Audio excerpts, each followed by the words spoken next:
All right, everyone. We're going to look at John Donne once again. Last class we had an introduction in which we examined some of his more famous metaphysical poetry, and The Flea and A Valediction Forbidding Mourning, both of which have, I think, been widely read for many years by many people. It's just a very small sample of some of his poetry, but that's the general thrust of it. Particularly striking are those metaphysical conceits, those unlikely comparisons, in fact, totally contradictory ones. And I suggested to you that it's a reflection of a sense of intellectual disenchantment. The cosmology that Donne and his contemporaries had realized had been shaken up by the new science had really, really big intellectual effects. And I talked about that a little bit, but and suggested some of the reasons why that was so. But you have to understand that the intellectual life had always had a coherent fabric up to this point. You've heard of the liberal arts because you're in an institution where you're studying liberal arts. It's a liberal arts college, effectively, even though it is a university. The approach to university studies is the liberal arts, and there are 7 liberal arts. I'll just enunciate them here, but there are 7, and 4, broadly speaking, fit in under what we now call the sciences, and 3 under what we would call the humanities. And in the humanities, they're a little bit more obvious and unchanging to some degree. Under those, we would have grammar and logic, or dialectic, sometimes called dialectic, and rhetoric. So those would be the 3 arts that relate to words, and the study of words, and the study of language. Those would be the 3 liberal arts there, and those would be called the trivium, the 3 ways. Via is the Latin word for a way. These would be the part of the trivium. Sorry, this isn't very good. I wonder if this red marker works better here. Whereas in the quadrivium, we have the study of arithmetic. These squeaky ones. And astronomy. Astronomy. And geometry. And finally, music. So these would be under what we would call the quadrivium. And these are all related to number. So in totem, when you put the 7 liberal arts together, it was the all forms of knowledge in accordance with our ways of learning it in terms of words and in terms of numbers. And so astronomy, which has been changed by Galileo and his discovery with the telescope that the Jupiter has moons that revolve around it and not around the sun. Because at that point, the understanding is that everything revolves actually around the Earth, rather. Everything revolves around the Earth, but he plainly sees that not only is Jupiter is out here, but it has other moons which are not visible to the naked eye, and furthermore, they're going around the moon, so not everything is revolving around the Earth. And furthermore, when he looks at it and calculates it, it's apparent that actually everything is revolving around the sun and not around the Earth.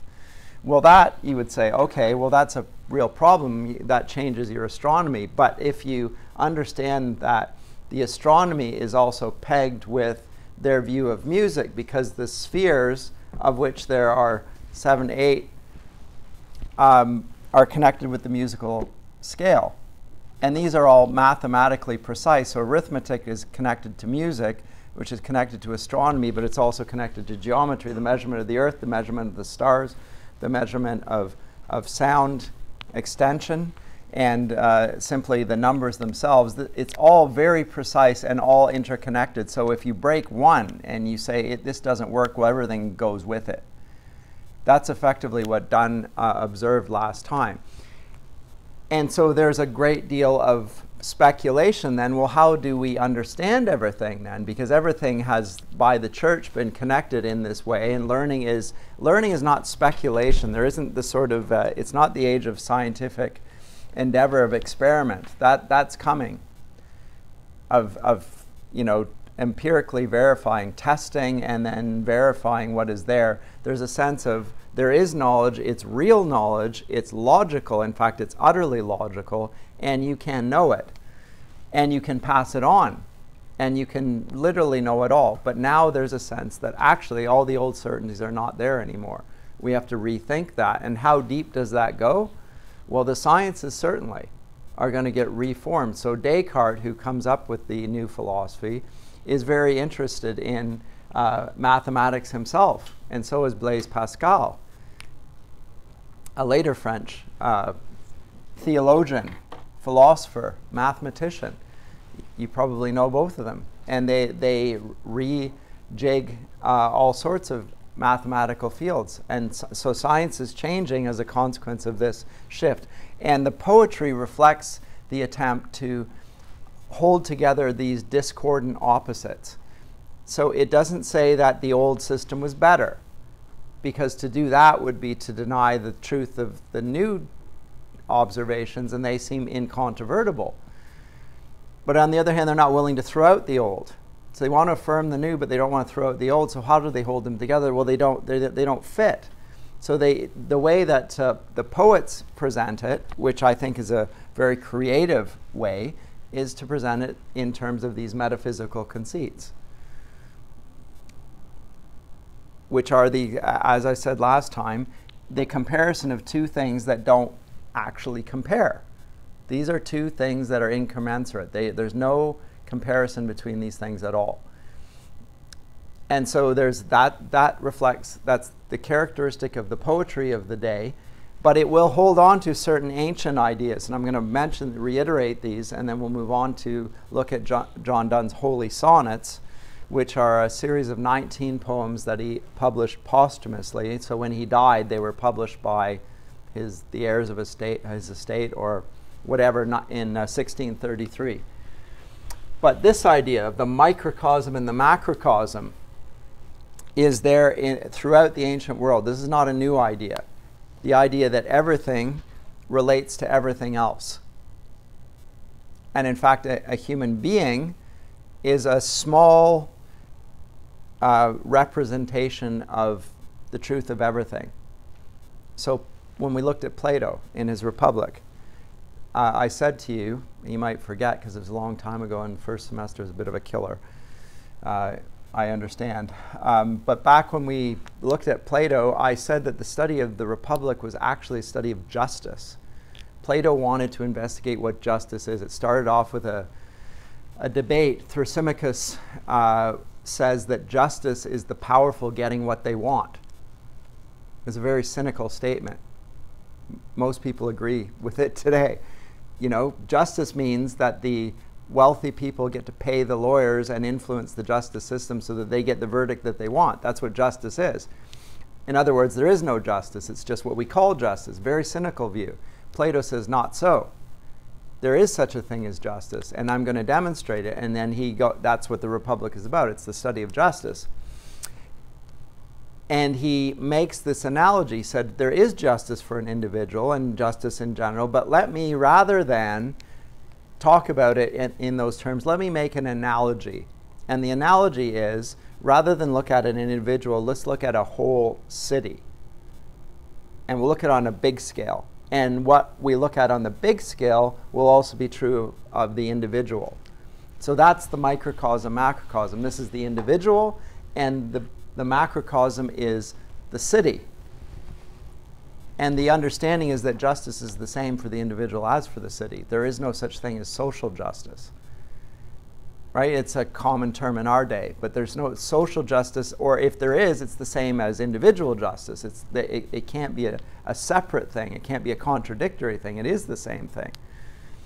And if you want to extend that further, the justice that's true of the individual and true of the city will also be true of the cosmos as a whole. The whole universe will have only one standard of justice, but we can look at it, and what's true here will also be true here. So what's just for me will be just for you, and it doesn't matter where or when or how, whatever. That's the case. So that's the microcosm, macrocosm. And Donne employs it regularly, and explicitly, but he usually does it in relation to cosmology, this cosmology. And I talked to you last time a bit about that, but I'll come back to that in a minute. The four elements, earth, air, fire, and water, they're actually depicted on here. There's earth and there's water. This is the air in the atmosphere, and outside that is the realm of fire. So they see a light around the planet. There's a sort of a lightness that seems, obviously the sun is up in the sky, that's the light, but the light seems to be everywhere, and they're positing a sort of a sphere of light around that, which is fire. So those four elements, and everything is comprised of those four elements and in different compositions. And they'll explain psychology on that basis. They have a doctrine called the humors. So depending on, like, are you naturally a cheerful person? Well, that's because you have more blood in you, and blood is the composition of water and fire, I believe. That's what makes your blood. So if you're a sanguine personality, sanguine is the Latin word that connotes blood. You are, because of your physical composition, you're also, in terms of your psychology, your character, that's the way you're predisposed. Some people are more phlegmatic. We use the word phlegm to this day. It's spit, right? Yuck. But that is the composition of other elements in you. And then some people are choleric. Well, that comes from the bile, and so all of these things are connected to the four elements. And they are different for everyone, but there's a standard sense of what the ideal person is, and people don't meet that ideal because of the differing combinations of the four elements. But still, all four elements are true of everyone. By the way, so if you're unhealthy, or if you're feeling rather crazy, or you have a sickness, you have a fever, they'll often bleed you. In those days, they'll put leeches on you and suck the blood out because you got too much blood. That's the idea. It's their understanding of the human body and so forth. I mean, you've seen it in movies and so forth where they leech. They're bringing back that, interestingly. But those four elements, he will talk about that as well, and he will talk about the four elements in him, but also in the world, and how if they're not rightly ordered, it suggests there's an internal sickness, but that could be a reflection of the sickness of the city or the sickness of the cosmos. And metaphysical conceit I've already talked about, but let me come back to this little portrait here. This is, as I say, the Ptolemaic cosmology. Earth is at the center. Outside these things are the planets, the moon, Mercury, Venus, the sun, Mars, Jupiter, and Saturn. Each of these is, as I said, moving, and as it moves, there's an oscillation. It's a vibration, and it creates a music. We don't hear the music because we are beneath the influence of everything beneath the sun has been affected by the fall. And because we're fallen beings, we can't hear the music, but they suggest that it is there, and the influence of the planets on the Earth creates harmony as well. So there's a harmony. This is a harmonious cosmology, and the harmony has been disrupted by the new cosmology. But you'll hear, or you'll actually see even references to this in the hymnody of the church. All the way into the 18th century, they'll talk about the music of the spheres, as if that cosmology holds. It's poetically quite beautiful, but nobody actually believes that that's the cosmology anymore, other than C.S. Lewis, and he only does it in his fiction. As I said, in the Chronicles of Narnia, he seems to hold on to this medieval view of cosmology. Comments or questions about that? I just think, okay. So let me come to Mr. Donne then, and we'll look at some of his holy sonnets. And here's the one I want to look at first. And it's a reflection of everything I just said. Oops. Is it possible for me to do? Yes. Can we see that? Yes, we can. I will make it a little larger.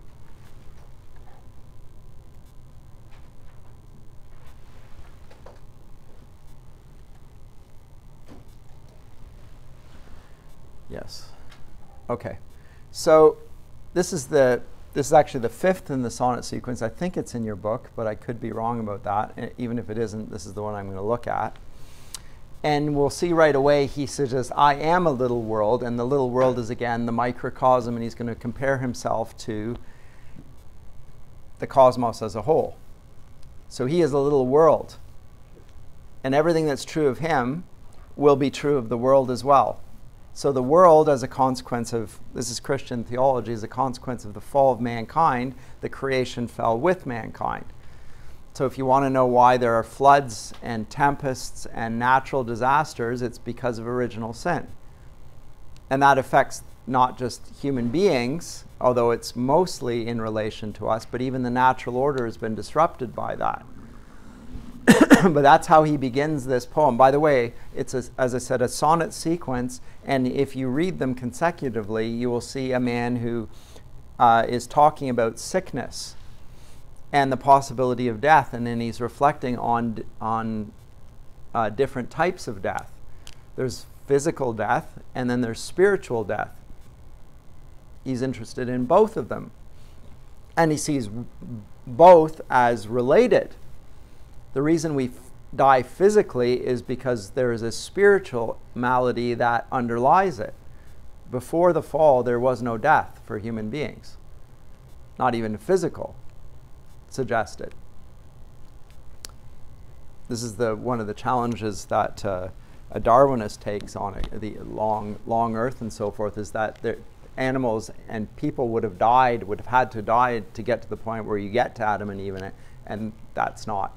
That means that the symptom or sign of death or of sin precedes the actual sin. That's problematic.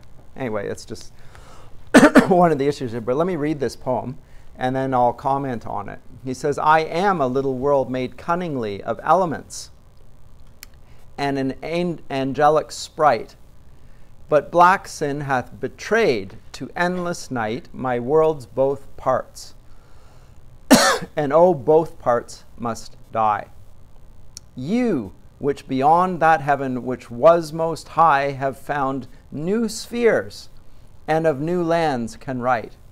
Pour new seas in mine eyes, that so I might drown my world with my weeping earnestly, or wash it if it must be drowned no more. But oh, it must be burnt. Alas, the fire of lust and envy have burnt it heretofore, and made it fouler. Let their flames retire,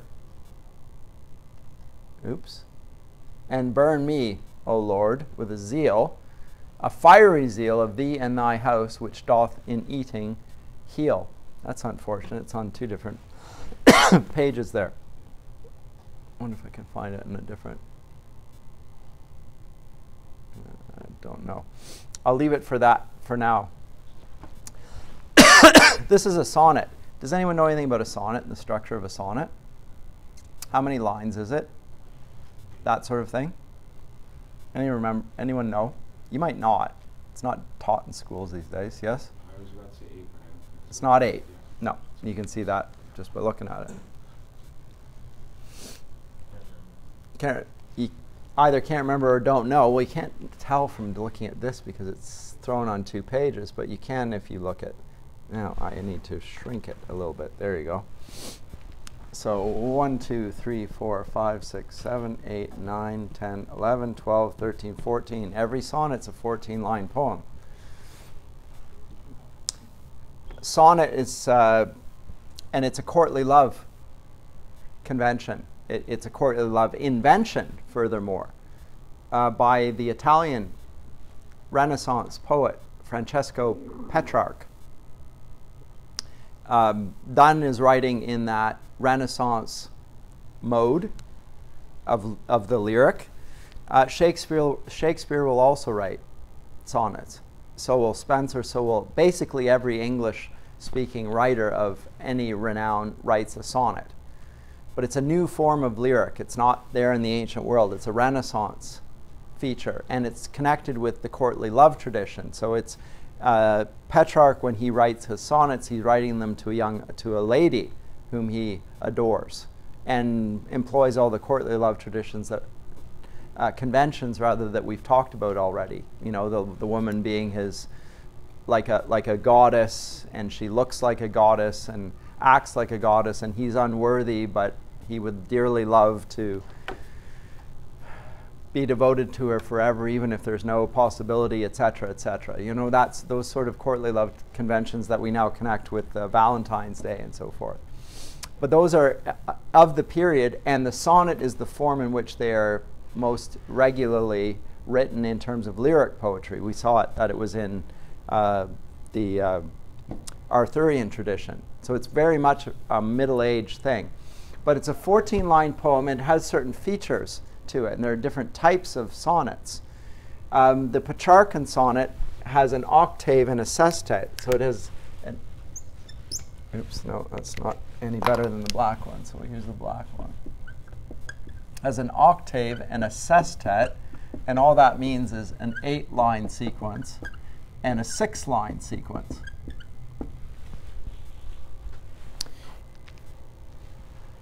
And there'll be rhyme that fits that. So there'll be a break after the 8th line and the rhyme scheme. So here it is. I'll do it with the poem we're actually looking at.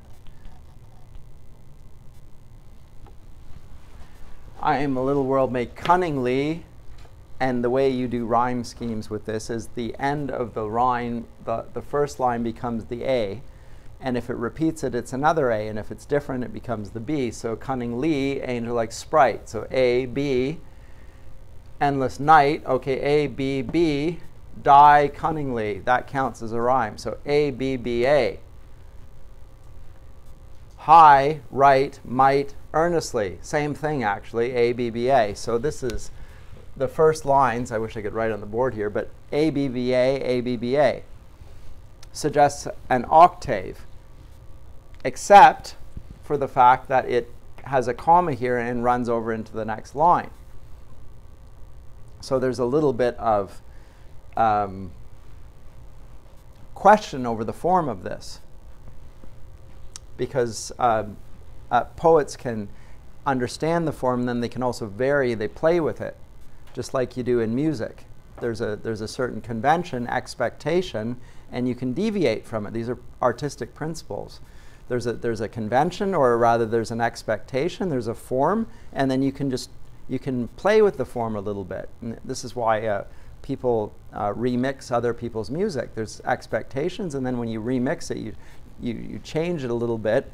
People recognize that you are playing off on a standard and expected and a famous song or something, and yet you're doing your own little thing with it. That's what they're doing.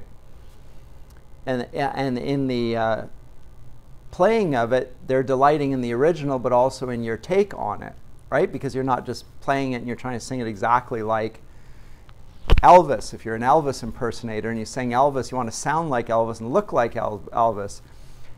Some people like Elvis impersonators. That's fine. Or where they want to sound exactly like them, but we don't regard those people as particularly good artists, because they're not doing anything original. There's nothing unique there. There's nothing creative. They're just imitating precisely. But somebody who is a good artist is going to take something that's a standard expected and do it well, and then add a little bit extra. And we've seen that with the epic, right? There's the model of the epic, and then there's the advancement of it, and whether it's better than before or worse than before, what you're explicitly doing is you're making a comparison. You're asking your audience or your reader to compare. And you're saying mine is superior. Is it superior? Well, that's for the audience to decide, but you are asking explicitly for them to make the comparison. Yes? Isn't what you just said about the Elvis kind of a contradiction to the whole originality and newness thing? I mean, it seems like we're talking about trends that like go back to the old is better, the old is best. So if Elvis was the best and someone's imitating the best, I'm not particularly. You're not fond of Elvis. I mean, I don't mind. I like It's okay. I don't need you to comment on whether you like Elvis or not. This is not an Elvis class.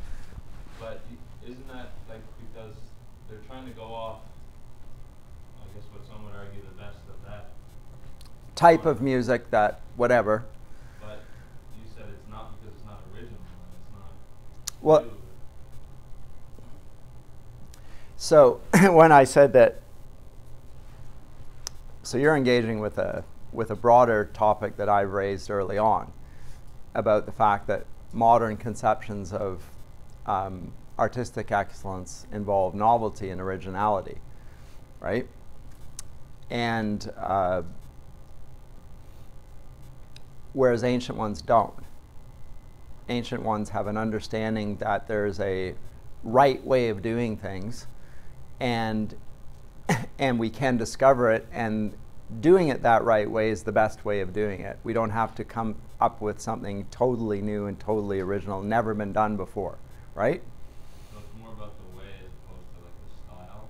So if Homer's, let's say, was the kind of standard, Virgil did something that was a little bit different, or he had a different flair and style. The view in the ancient world seems to be that there's an order of things which was laid down and it's there, and they simply discover it.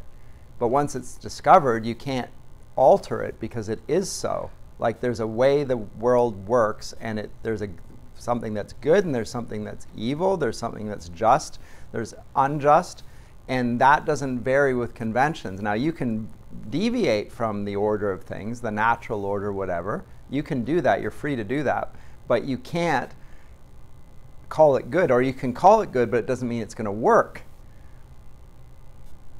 In fact, in conjunction with sin, that's exactly what they say does happen. People call bad good. They just call, well, that's the good. That's the new thing. But that doesn't make it so. They just call it that way. Well, and the test will be, well, does that actually work? Does that function in this world? And it doesn't for very long. It does as long as the people who are in the social levers of power determine that this is the way we're going to do things, but does it actually work? And the ancient world just simply says, no, it's not possible. And it's tried and tested, so why would you do that? Whereas come the Enlightenment, I'm saying that there is a departure from that there is a standard. And the new standard of artistic excellence is originality. And originality means two things. It does mean utterly new. Utterly new. On the other hand, it does have the sense of going back to origins. It's suggested in that word, origin, originality. You're going back to the beginning before the social conventions. And along with that, there's a return to nature. Let's return to a pre-civilized natural order of things. And we're imitating that to some degree. The question is, does nature have a nature? If that makes any sense. I mean, it does make sense, but does nature have a nature? The environmental movement suggests it doesn't. It's pure, and we've ruined it by living. So the nature of nature is to have no humans in it. That would be the nature of nature. And we're restoring it to its pristine original state by reducing civilization, going back to origins, a pre-humanized world. I happen to disagree on countless levels, but that's the belief here. But your question here, and bring me back, well, the Elvis comment.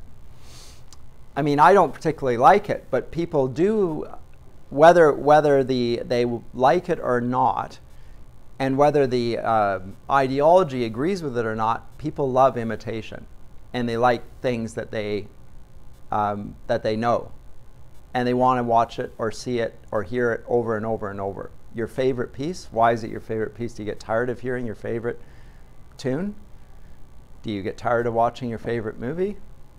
What is it that makes it something that you want to hear over and over again and not just something that's new? I realize that the music and publishing and film industry wants you to watch the newest things that come out, but most of it's utter garbage. And they know it. Why is it garbage? It's not because people are not creative. It's because they're trying to be original.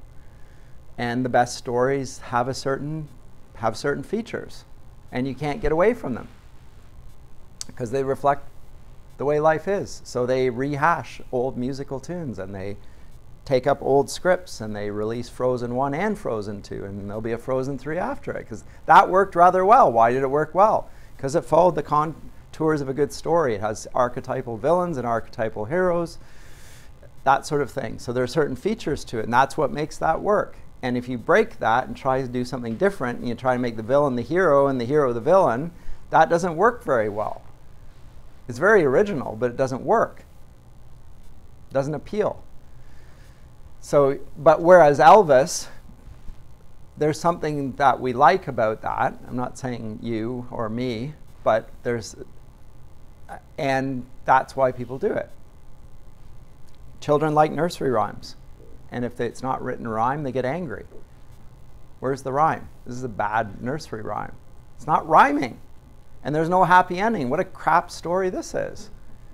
It has to have a happy ending. It has to have a princess, has to have a prince, has to have a bad guy. The bad guy has to get killed, and they have to live all happily ever after. And it has to rhyme. And if it doesn't do any of that, it's a bad nursery rhyme. That's true. All of those things are true. And the child those aren't social conventions. The child is making that judgment. How come? It's not because mom and dad taught them that there's, here are the good guys, here are the bad guys. They recognize immediately. Right? Isn't that interesting? And they like the rhyme. Why about the rhyme? Well, there's an order. It suggests a harmony. They like that. Kids like the order. They like the fact that it's not only orderly, it's harmonious. There's a beauty there. Babies understand injustice, apparently. Psychologists have studied it. Yes? I was about to say, like, clearly good quality stuff, like good poems, good rhymes, good songs are noticeable by everyone, as you said. Like, yeah, they have this. That's why we still read some of the books, like Homer and all that, because, oh, geez, these are really good all over. But wouldn't you say, I know you touched on, like, for example, Frozen, but Frozen is, as you're saying, is like sort of alluding to like old archetypal story types, Yep. Formats, and Yep. the hero's journey and whatnot. But this is a European one. You'd have a Chinese one. It would follow the same conventions, exactly. right? And other cultures, same thing. But even current stuff, I'm just thinking like, look at rom-com. Almost every single person, it's like guilty pleasure stuff like that. Yep. You might even say like, oh, loosely based on Romeo and Juliet, or that sort of a love Yep. story. But without having that sad ending, has that a happy ending, but doesn't really have a specific villain, all that stuff. Wouldn't you say even Comedies don't have villains. Yeah, stuff like that, or even like Hardy Boys storybooks, or novels. I read them all. Those have their own conventions, wouldn't you say? Not It's a detective story. Yeah, not necessarily pastime, but like that's what makes them good as well, because they're new and original. There are conventions within the detective story. So the originality is in the names of the characters, the crime being committed, etc. But there's something bad's happened. The investigators will come in. There will be bad guys trying to stop them. There will be impediments to getting to the bottom of it. And in the end, they will discover who it is. And it might be an unexpected person. In fact, it's always the unexpected villain. It's the guy that was least to be expected, who was trying to direct them away from it. That's right. But that's the conventions of a detective novel. But there are conventions. They existed well, they didn't exist. There was no detective novel in the ancient world, but exactly. there's a certain reason why it works this way and it doesn't work any other way, because this fits with human experience, and human experience is what I'm saying is it's not something we absolutely create and can originate ex nihilo. This human experience follows certain patterns, and the patterns are fixed. This is what they're talking about with the cosmology here. There's a fixed order of things, and everything is harmonious with it. That's all I'm saying. And I'm not commenting about frozen or detective novels. I'm just saying that the reason they work is they actually do fit with that type of thinking. Yes? And what do you think about current movements of artists, for example, like in art schools like OCAD and stuff, that completely hate the stories that we read or stories that we talk about? I think they're doing really well. And what they do? Yeah. Does anyone listen or watch what they do? If they were not funded by the government, would anyone do it at all? I doubt it, but I mean. Well, there you go. They have a community, is what I mean. Though. Yeah, they have their own community of affirming individuals. They'll affirm what they do is excellent. As I say, there's a consensus among the social group. It's just it doesn't get any purchase outside the social group. And so they call it art, but is art a way? Like, these are the 7 liberal arts. These are an introduction to the ways in which the world actually is. If you follow those and the types of human experience, then you can create good art. If you ignore them and take your own way, nobody is denying them the capacity to do that. What I'm saying is it's not effective. It doesn't appeal. It's the radical cult of originality, which is very tedious. Because the one thing about, like if you play a discordant tune in music, everybody is sitting there with their fingers in their ears, and that doesn't sound good. Right? There's harmony. Either it's harmonious or it's not. And if it's not, everyone's like, oh, could you turn it off? It's not just ugly. It's I can't stand to hear that noise. Same thing with visual pain. So that's, anyway, we're expanding on this. I think it's somewhat helpful. Maybe not. But he is suggesting, and note that this is a very carefully constructed little world in itself, a sonnet. A sonnet means a little room. So he says, I'm a little world, but he's written a sonnet, which is a little room. It's, again, a microcosm of the bigger picture. And the bigger picture is actually, he's talking about heaven and God, you who beyond that heaven, which was most high. Well, what's that heaven that was most high? It's up here, outside of the cosmos. This is the Caelum Imperium, the kingdom of heaven, the empire of heaven, the habitation of God and all the elect. It's outside the cosmos. It's not even within it. It's outside the created order. Where is it? Nope. Wrong one. So the sonnet that he's writing is a reflection of his person, which is also a reflection of the cosmos. But God is not a part of the cosmos because he's not a part of the created order. He's outside of that because he created it and he remains sovereign over it, and he's controlling it, and he's controlling it, and he's influencing it. Yes, he is influencing it through the cosmos, but don't make a mistake that God is in the cosmos or he's part of it. He is outside of it, and he's working, and these planets are influencing what's happening on the earth. But he's directing all of that. And although it does have a certain orderly mechanism, God can break those rules. Or he can follow the rule in a way that's a deeper understanding of what the rule actually is, which is what C.S. Lewis says in Miracles. It's the natural order done according to its true principle, not according to the one that we actually observe. But I'll deal with that in my C.S. Lewis course next semester. Anyway, so I am a little world made cunningly. So there's the octave, and then the sestet. I remember it goes on 2 more lines. So more fire, therefore retire. And then at the end of it all, a rhyming couplet, zeal and heal.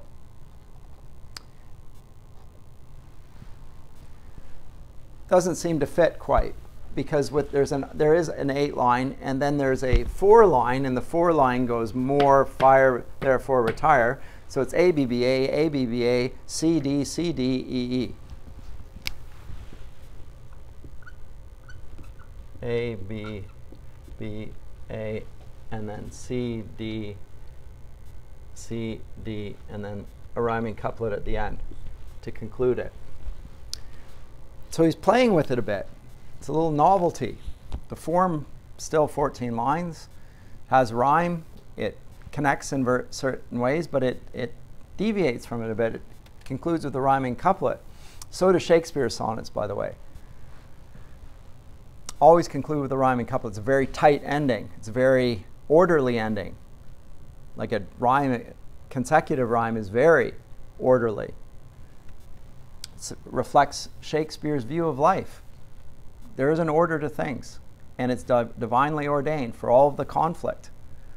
Or to use his phrase, there is a divinity that shapes our ends, rough hew them though we may.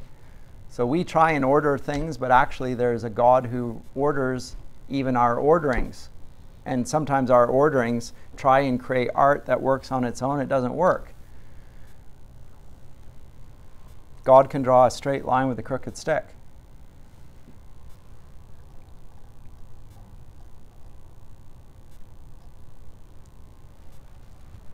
We can't. Try doing it sometimes. Try to draw a straight line. It's really difficult because it doesn't follow your hand exactly. Anyway. But he himself is this little world, and he's made of elements and an angelic spirit. So this is a reflection of the cosmology. There is a physical nature, the four elements, and then there's a spirit in a person. So he's talking about the physical, and then he's talking about the metaphysical. The metaphysical is the spiritual element, the person's soul. And the problem is that black sin hath betrayed to endless night my world's both parts, the body and the soul. And oh, both parts must die. So in those first 4 lines, he introduces the idea of the microcosm and the macrocosm, the idea of a physical nature and a spiritual nature, and then the threat to both of those. Sin has corrupted them both. There'll be a physical death and there's a threat of a spiritual death. What is a spiritual death? It's being eternally cut off from God in a place of conscious torment. We call it hell. That's his judgment as one of Adam's heirs. That's his problem. That's how he introduces the poem. Both parts must die. This isn't just his perception, this is his understanding of the nature of things. All things die. And now he addresses God. You, which beyond that heaven which was most high. Why is it was and not is? Because there's a new cosmology. Now he has no idea where God is. He used to be up there, and in there, he was in the city and we were outside the city. It used to be we'd go further up and further in, like C.S. Lewis's Narnia Chronicles. That was the way that the medieval world thought about it. There's the great celestial city up above us. Let's look up. Isn't this awesome? Yes. But now, with the new cosmology, where is heaven? It's not clear anymore. So it was most high, but the God still exists, but now we have no idea where he is. There isn't the sense of up in the same way. You have found new spheres.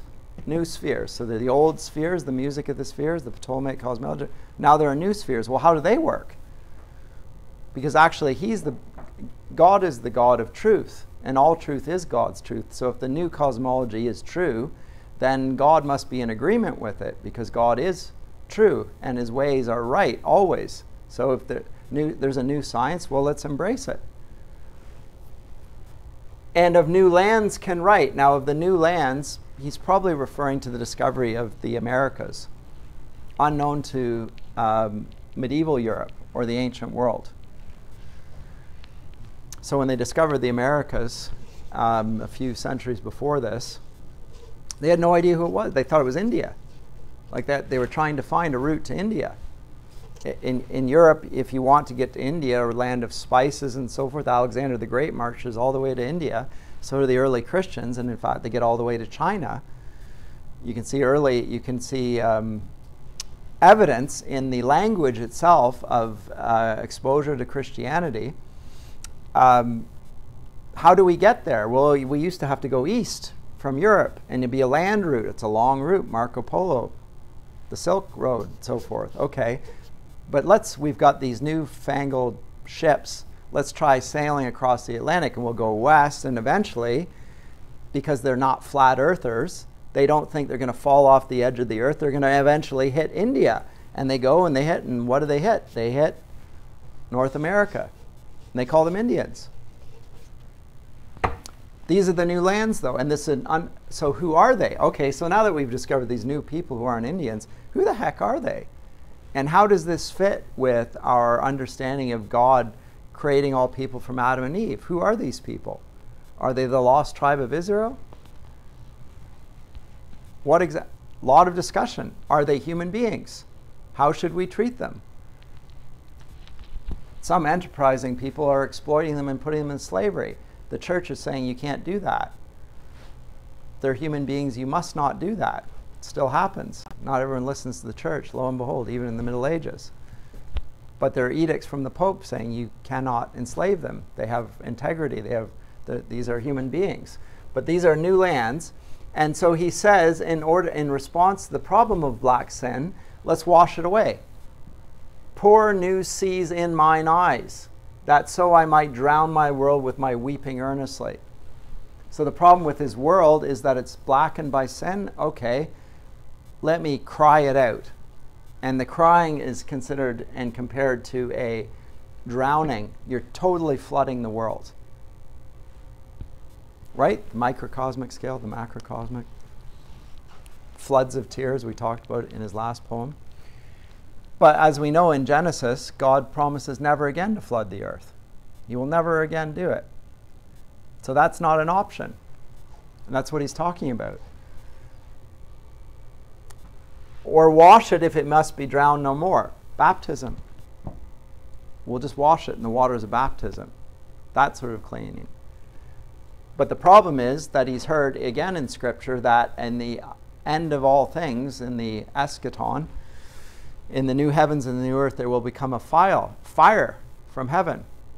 Last judgment. But it must be burnt.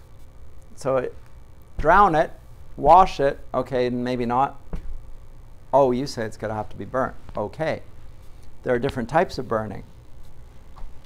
There's the burning of lust, which is a sign of the black sin. And then there's a burning of purification, which is the result of the burning of the presence of God. Like gold is purified by fire.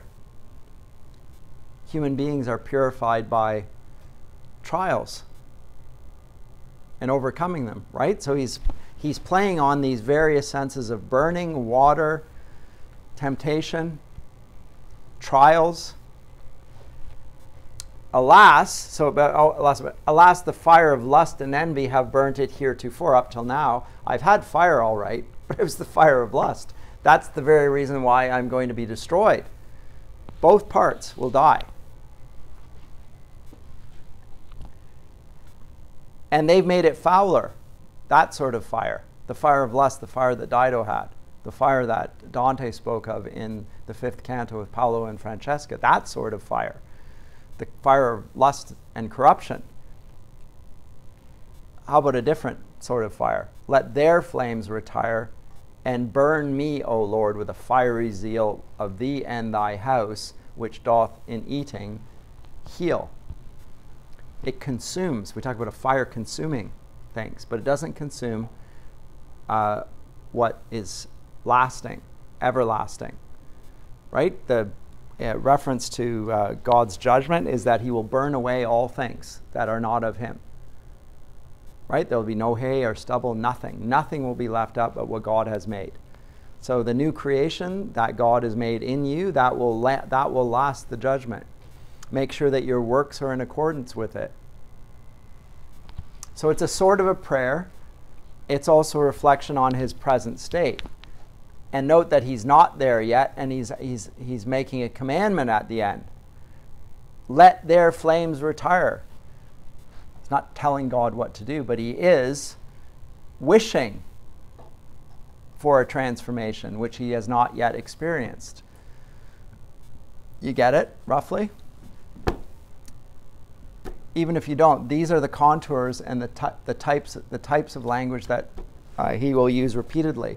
He will also use, and I think I mentioned this to you last time. There it is. No, it's not there. I won't bother with it. There it is.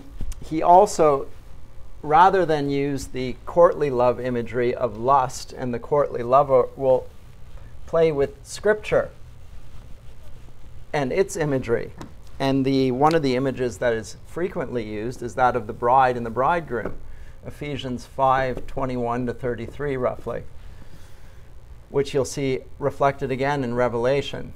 And is it 20 or 21? Can't remember exactly. 1 to 6. The bridegroom, the heavenly Jerusalem, come down from God, beautifully dressed, prepared for God, wearing robes that he has, the robes of righteousness. These are the people of God, and also the city. Think about the bride, that's an individual, but a city, that's a corporate. Well, that's the microcosm, macrocosm, right? And it reflects a relationship between God and his people, which is presented as a loving relationship, a romantic one, but not just romantic, but also has fidelity and fruitfulness and covenant. God has promised that he would have a people for himself and he would make them holy. He calls them to be holy. They don't do it, but they're always commanded to do it. So if they have to be holy in order to be his bride, he has to make them holy, which he then does through the Holy One of Israel, Jesus Christ. That's the means by which the people who are called to be holy can become holy, and they have to be in him because he's the only one who is holy. So they have to be washed in the blood of the Lamb, right? And that makes them wear the white robes of righteousness. Lots of paradox, but that's the biblical text, right? So that Donne is using stock biblical imagery. He's not coming up with this stuff. He's expanding on it. He's just noting the significance, but he's playing with the courtly love tradition. So the courtly love traditions have a man and a woman as well, but the woman is not the man's wife, and it's full of sin and corruption. So he's using the courtly love and he's comparing it to the holy relationship of God to his people, and fitting it with the new cosmology. But so this will be there. Further than that, there will not only be the comparison to the of the bride and the bridegroom, there will also be a reference to the people that are unfaithful be compared to a whore. Babylon the Great. So there are two cities in the book of Revelation. There is Jerusalem and then there's Babylon. And Babylon is compared to a woman as well, but this is not a faithful woman. It's a woman who is a harlot. She plays the harlot. She goes after other gods. All different forms of presenting the same sorts of things, but the relationships are there on the personal and also on the corporate scale. So let's go to the 10th. I mean, we could go through all sorts of these things, but I am going to run out of time and I want to get to some of the famous ones. This one is Sonnet 10, one of the more famous ones for sure. And it's an extraordinary one because he speaks to death in a rather, shall we say, disrespectful manner. This is all about sickness.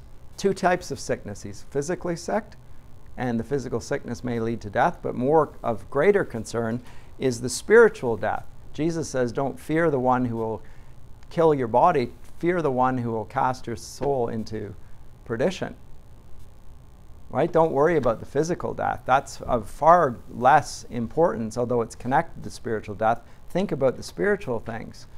So when he speaks to death here, and he addresses death in a personified form as if the death was a person, he speaks to it not only as the metaphysical agent that it is, but as a physical being, as if it were his competitor or his enemy. And the problem with death, and we saw it back not that long ago, in every man, so death comes to take every man. He says that I always win. I take everyone's life. I inherit everything. You can't take anything to the grave. I'm going to have it all. So therefore, death can boast. And that's what he has in mind when he addresses death. So here's the sonnet. Death, be not proud, though some have called thee mighty and dreadful, for thou art not so.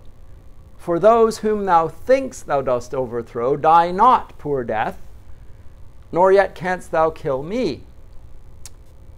From rest and sleep, which but thy pictures be, much pleasure, then from thee much more must flow.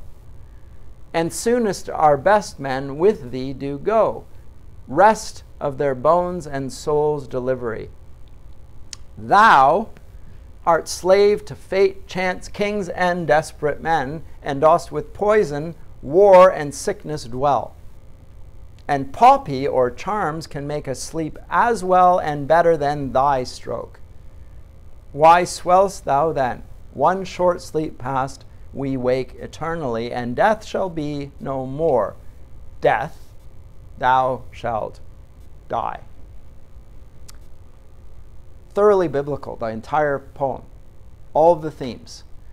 Looking at death on multiple fronts. There's a physical death, there's a spiritual death. Even Paul talks about the physical death, which disturbs Christians. Jesus has saved us and given us eternal life, he says, but even though we have eternal life, we still die physically. That's disturbing. Paul refers to it metaphorically as a sleep. It's not really a death. You're going to wake up from this sleep and you will live and eternally. It's not really a death. This is just Pauline language, right? And he's just reflecting on what Jesus has taught. The thief on the cross asks him to forgive his sins, and he says, I'll tell you the truth, today you'll be with, or remember me when you come into your kingdom. He says, I tell you the truth, today you'll be with me in paradise. What's the today? What does that mean? What's the today? That's a very complex thought. Paradise is an accommodation to that man's understanding. It's not a biblical word per se. And what does today mean in God's time? Because God's outside space and time. So for you, it'll be today, right now. You're going to die, which is like a sleep, and you're going to wake up. Who knows when that will be? But for you, it will be today, because there's going to be no gap. Today. So when I die, you'll be with me in paradise. Well, Jesus, the body goes down in the grave for 3 days and rises up. So exactly what, in terms of time, today seems to be a metaphor. Or does it? Is it a reference to a realm that is outside space and time? Not entirely clear. What is clear is that the death of the man who is dying for his own sins but has placed his trust in Christ will not be the last word on him. So he will live. Although he dies, he will yet live. So with this in mind, with the triumph of Jesus over death, Donne says, death, be not proud. Though some may have called thee mighty and dreadful, for thou art not so. For those whom thou think'st thou dost overthrow, die not, poor death, nor yet canst thou kill me. He's aware of his spiritual nature now. It's a very different view than of the previous sonnet. And as I say, there's a sequence, there's a progression here. Sometimes he slips back a little bit and then he moves forward. But here, and from rest and sleep, which but thy picture. So you look at somebody sleeping, they look like they're dead. They're not moving. Deep sleep, there's no motion at all. Sometimes they would hold up a mirror underneath their breath just to make sure that you can see that there's breath going on. They look so much like death. But these are just pictures of death. And that's what it'll be like for me. I get much pleasure from that. When I rest and I sleep, I wake up, I feel better than when I went to sleep. So why would I not feel better from this sleep, which is like death, and this is a greater sense of life. I'm going to rise from this life within a fuller sense of life, not a lesser sense. I'm not going to go down into the underworld. and live in a shadowy realm where life is horrible, like Achilles and Odysseus. That's not the world. It will be real life. So from those I get much pleasure, then from thee I'll get much more. He's making a comparison. And soonest our best men with thee do go. Who are the best men that go with death? The martyrs. They're signs of the resurrection and the life. Their lives matter not to them. So if the best go early to death, and they are revered and Christ himself honors them, then why on earth would I have any fear of death? It's rest of their bones and soul's delivery. So he's diminishing death. This is him having a little bit of smack talk with death. You think you're tough, death? How about this? He goes on further with that. So not only is what you give, namely death, no threat to me and no fear, it causes no fear. Look at you and your friends. Thou art a slave to fate, chance, kings, and desperate men. So you're not so powerful. You depend on bad guys. And you live with poison, war, and sickness. So I know you. You're with the absolute worst things. The things that we deplored are disgusting to us, reprehensible. And poppy, so he's thinking of like opium, or charms can make us sleep as well and better than thy stroke. Why swell'st thou then, one short sleep past? We wake eternally, and death shall be no more death. Death thou shalt die. John Owen, The Death of Death and the Death of Christ.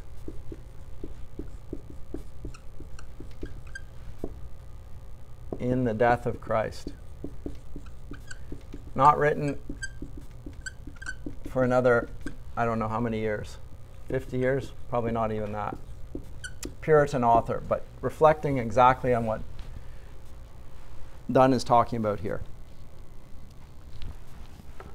When Christ died, death died, because the life rose from and overcame the dead in the way that the light was not vanquished by the darkness.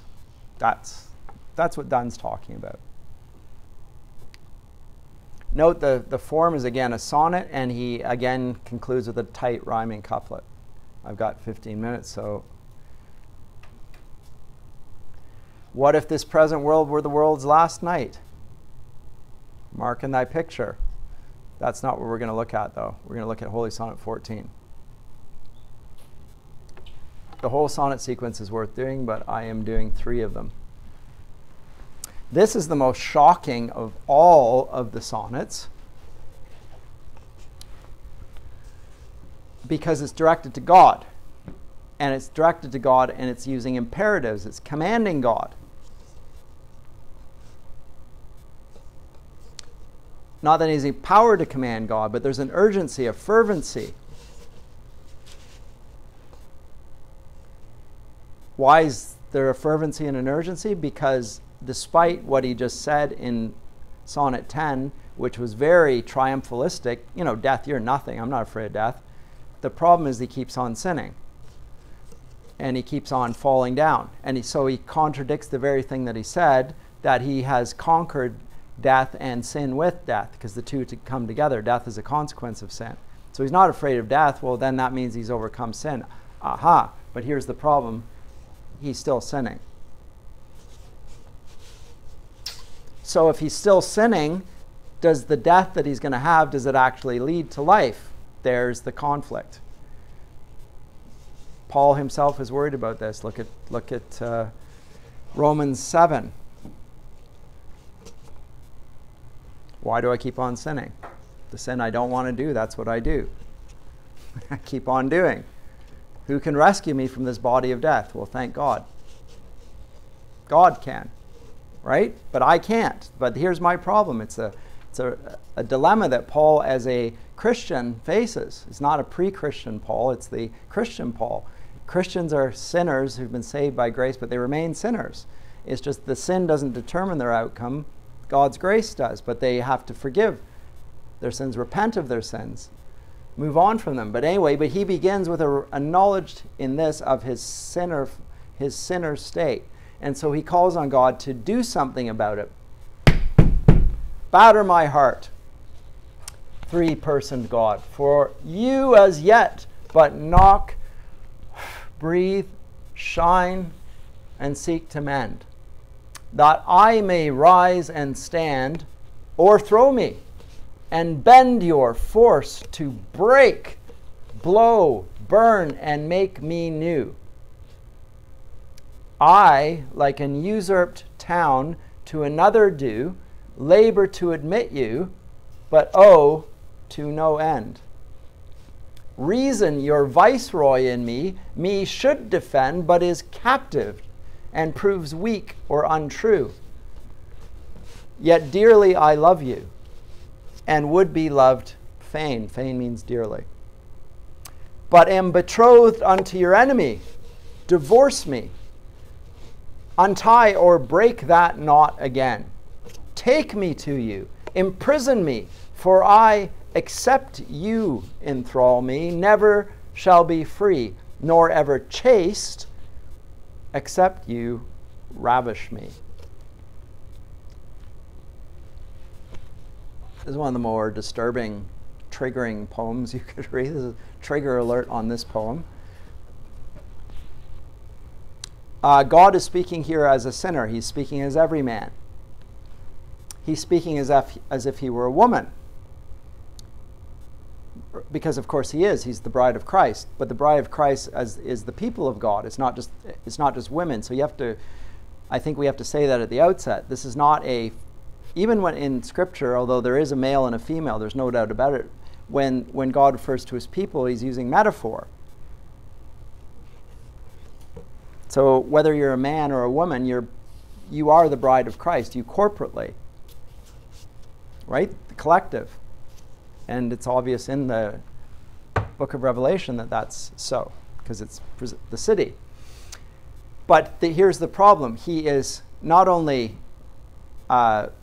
tempted by sin, he's totally caught up in it. He's idolatrous. Look at Ezekiel on this, the allegory of unfaithful Jerusalem. I think it's Ezekiel 16. Here's what you were like. You were born covered in blood. I cleaned you up. I married you. Married you, and then you went after other lovers. It's an allegory in Ezekiel, God complaining what it was like to be towards God's people, and you went after them, and not only did you go after them as if one or the other, you had no love for me at all, and you were wedded to them. This is presented in Hosea as well, by the way. So I talked about the bride metaphor. We'll look at the harlot metaphor in Hosea chapters 1 to 3, where Hosea, the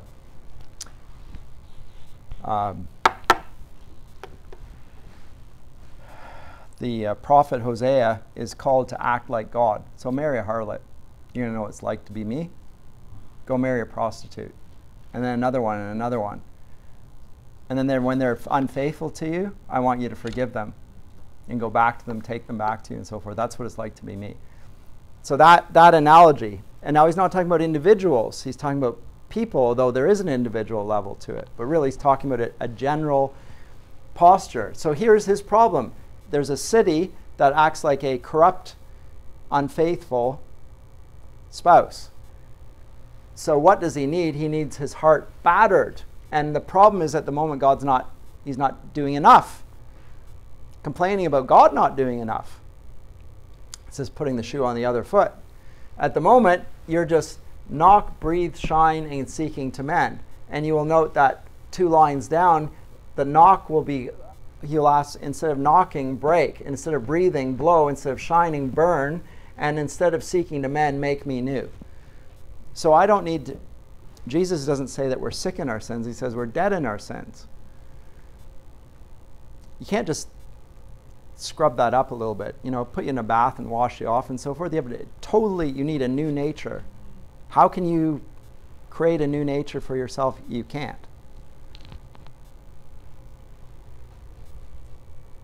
But the rise, knock, breathe, shine, break, blow, burn, make me new, seek to mend. And paradox, that I may rise and stand or throw me. Because at the moment he's standing like a proud tower, like the Tower of Babel. I'm not standing really, I'm defiant. My proud sense of self-assurance is actually a contradiction of true standing before God, which is based on humility, because Christ himself was humbled, taking on the very form of a human being. That was the model of true manhood. Humility, the path of discipleship. You have to bend down pretty low to get through that door. But that's the path, and his problem is that for him to rise and be truly righteous, he must be first humbled and broken. So there he is. He calls for it. And not only broken, he needs to be entirely new. You have to be born again, Jesus says. So that's the first quatrain. First 4 lines. The second, another metaphor. And here now it's a town. It's a city. Remember saying in Revelation there are 2 cities. There's Jerusalem and then there's Babylon. I like an usurped town, so a town that's been overthrown by an enemy. The ancient world has, the cities have walls around them. You try and get over the walls. You get over the walls, you take the city. And that is what has happened. The city of Jerusalem itself was sacked, ransacked, overthrown. And he personally is like that as well. Like an usurped town to another do labor to admit you. But oh, to no end, reason your viceroy. Now he's thinking of it on an individual scale here. Reason your viceroy and me should defend, but is captive and proves weaker untrue. So I have no intellectual power to resist the devil. I keep thinking wrong thoughts. And reason is supposed to rule over the passions. So there's a sort of hierarchy within the human soul. The reason, the will, and the passions. And the reason is supposed to inform the will to subdue the passions. The problem is that the passions seem to be leading him to lust after idols. So reason is your viceroy. It's like a king within me, but the king is captive or untrue. His body is dictating the terms. His lusts are dictating what he ought to love. So there's his problem. And yet, there's something within him that loves God still. It's not totally given over. If there were no conflict within him, there would be no hope. So if you're tempted and you're caught up in your sins and so forth, and you're feeling guilty, despairing about it, don't feel guilty or despairing. The conflict is a sign that there's a war going on. That's a good sign. You just have to make sure the good guys win. But the conflict is not a sign of God forsaking you. It's nothing of the sort. It's a sign that there's a war going on, and that war never ends. And he dearly loves God, and dearly I love you, and would be loved fain in return, dearly. But the problem is that he is married to God's enemy, the enemy of his soul, betrothed unto your enemy. So what is he calling? It's calling on God to do the action. Divorce me, untie, or break that knot again. Note again the 3. Divorce, untie, or break. Break, blow, burn. Knock, breathe, shine. Divorce, untie, or break. Each time he enhances it. By the way, the literary figure here is an ascendetic tricolon, at least at the top. So there is a threefold with no and. It doesn't say knock and breathe and shine. It could. It just says knock, breathe, shine.